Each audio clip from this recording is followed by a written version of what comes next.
Tá, agora que a gente já sabe quando é que uma função é contínua num ponto e quando é que a função é contínua no intervalo, a gente pode falar de algumas teorias a respeito de continuidade. E a primeira que a gente vai falar hoje, a teoria número 1 da gente, ela diz respeito à continuidade de funções compostas.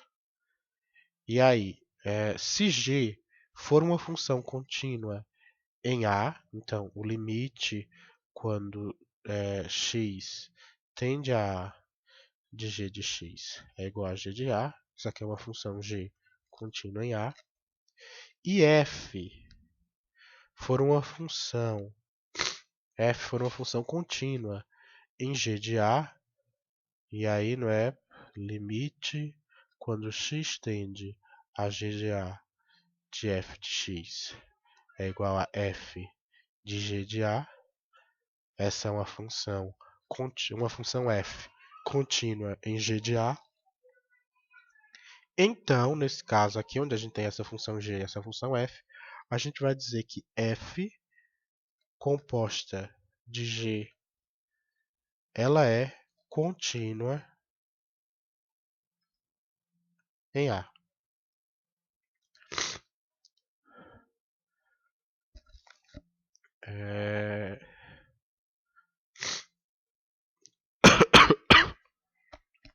A gente pode provar aqui rapidamente isso, né?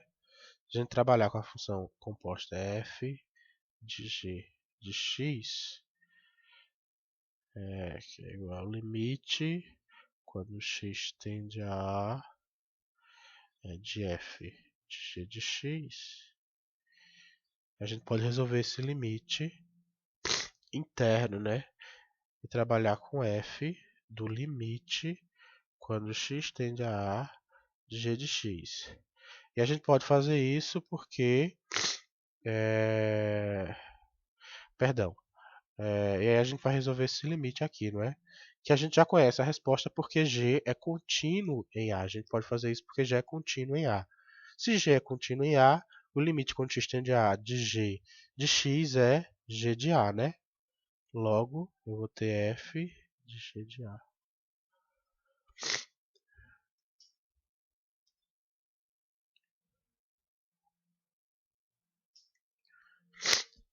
Mas o que significa dizer como f é contínuo. Poxa, saiu. Como f é. Ah, sou eu. Não sei como, mas sou.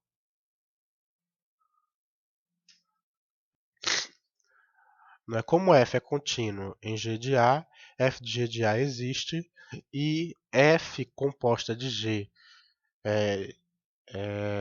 de x no ponto A vale f de g de A, que é igual ao limite, como a gente calculou aqui o limite. O que quer dizer que, de fato, a composta vai ser contínua no ponto A. E aí vamos exemplificar essa teoria,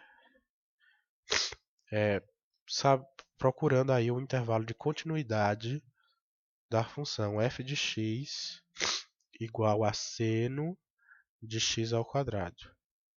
Onde é que essa função aqui ela é contínua?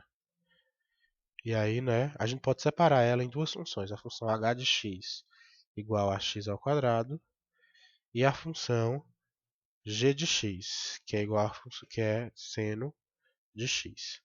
E aí a minha função composta vai ser g composta de h, né? Ou g de h de x.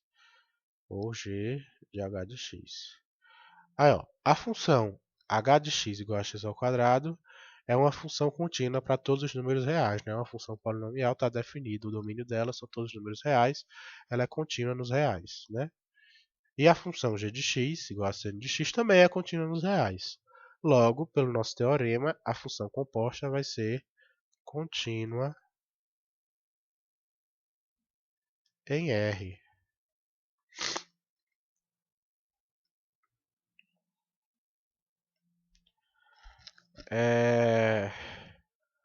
Um outro teorema interessante que nasce dos conceitos de continuidade é essa teoria 2 que a gente vai trabalhar agora,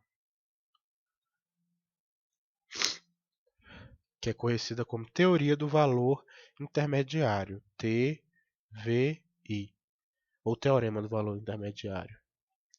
E aí a gente vai suponha que f seja contínua. Existe uma função f lá que é contínua em um intervalo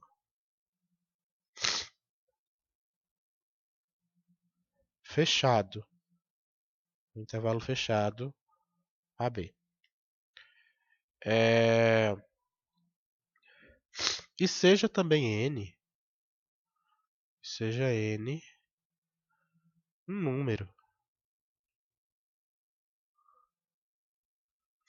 qualquer entre f de A e f de B, onde necessariamente f de A deve ser diferente de f de B.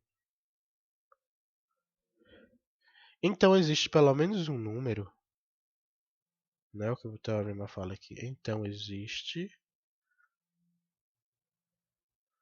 pelo menos um número C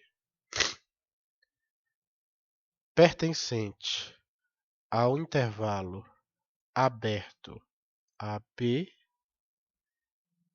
tal que f de C é igual a n, não é? É fácil ver esse teorema geograficamente, aliás, geometricamente. A gente tem aqui dois pontos, A e B. E aí a gente tem os respectivos f de A e f de B. Se a minha função é contínua, necessariamente ela vem desse ponto para esse, não sei como. Essa função aqui, ela de fato não é contínua. Faça de conta que tem uma linha aqui ligando, pode ser várias curvas. A ideia é que a função é contínua. Então, necessariamente, entre f de A e f de B, essa função vai ter que passar por todos os pontos, por todos os números que existem entre f de A e f de B, para chegar de f de A a f de B. Ou seja, se eu pegar um número aqui, está entre f de A e f de B, vamos chamar esse número de n. Então, vai existir um número entre A e B, um número C, cujo f de C é igual a n. Esse é o teorema do valor intermediário. E ele é muito útil para a gente achar raízes de funções. Porque se eu tenho um valor f de A negativo e um valor de f de B positivo, neste caso, necessariamente entre f de A entre A e B existe um número C, tal que f de C é igual a zero, ou seja, uma raiz da função f de x. De maneira geral, quando a gente está trabalhando com raízes, a gente vai dizer que se f de A vezes f de B for menor do que zero, então existe C pertencente ao intervalo A, B, tal que f de C é igual a zero, ou seja, C é raiz de f de x. Isso é um resultado muito útil para encontrar raízes de funções, inclusive polinomiais de grau elevado, né? A gente só sabe calcular normalmente raízes de funções de até o segundo grau, que a gente usa Bhaskara. Ainda existe no terceiro grau Cardano e Tartaglia, para quem conhece, mas a partir do terceiro grau, normalmente terceiro e quarto grau, é praticamente impossível encontrar as raízes. Só que se a gente tiver algum conhecimento dos valores da função para determinados números, a gente pode encontrar intervalos onde com certeza existe pelo menos uma raiz. Não é para isso que serve o teorema do valor intermediário.